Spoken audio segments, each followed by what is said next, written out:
proiektua underground deitzen da, eta ugara enpresa bat espezializatua musika arloan Euskal Herri mailan hainbat eventu egiten, festivala, kontzertuak, beti euskal kultura sustatu nahian.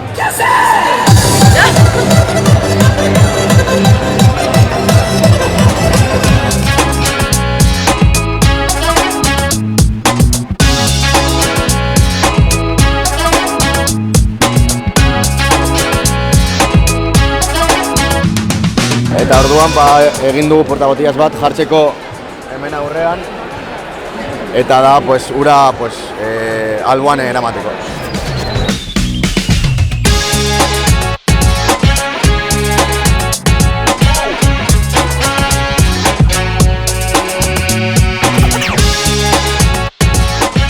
Bai, kanpoko mebleko enpresa bat da.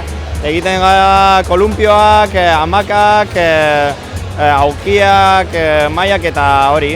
Eta gero retaletik ere egiten dugu altabozak, argazkiko kuboak eta holako gau.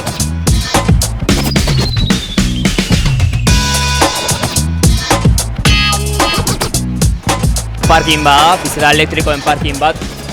Hola xeratian, igual ez zer diferente ikuste, baina ikuste baztu goitikan, dauka plaka solar batzuk, eta horrekin kargatzea bizikletak. Kenen guk lortzeun energia bizikletak kargatzeko, energia garbia dela, eguzkitik datorren energia dela. Ez dugu saretik lortzen, ez da, orduan da proiektu bat nun aislatuta dagoen saretaz, eta energia garbiarekin azkenen lortzeuna bizikleta funtzionatzea.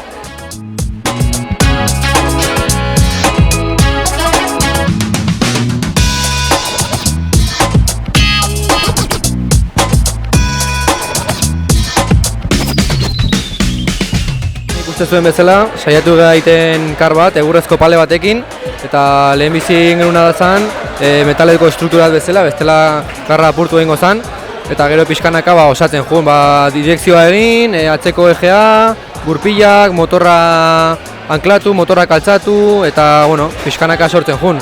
Gero sistema elektriko bat egin genion, atzean freno emateakoan argi gorri bat piztutzea, eta aurrean argi bat jarri genion.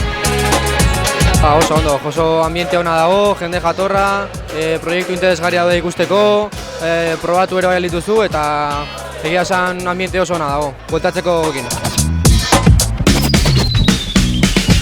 Nuestra idea es crear un TikTok de artesanos. Bueno, ya tenemos una plataforma, que tenemos una demo. Aquí podemos ver que tenemos unos vídeos de presentación.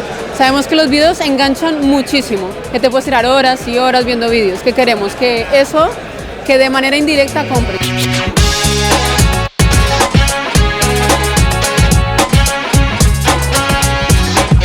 Gu lagunbot gara, hau gure beso kolaboratiboa da, eta mugimendu murriztasuna daukan jendeari laguntzeko egin dugu.